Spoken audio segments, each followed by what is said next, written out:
Pasukan khusus Rusia kembali berhasil menghancurkan peralatan militer angkatan bersenjata Ukraina.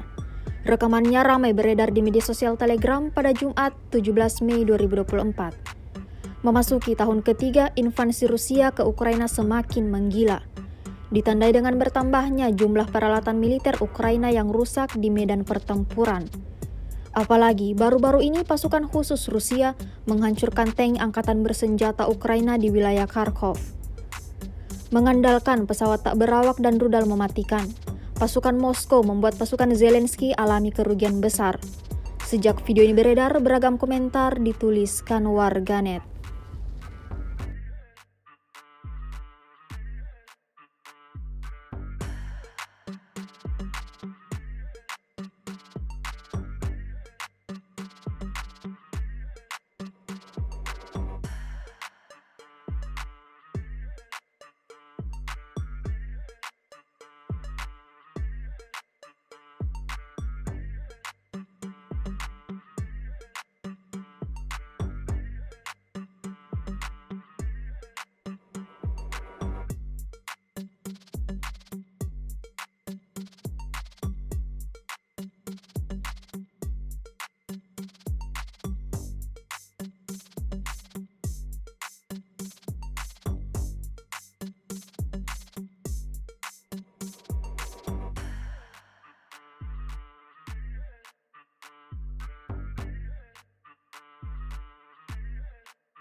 Download Tribun X sekarang, menghadirkan lokal menjadi Indonesia.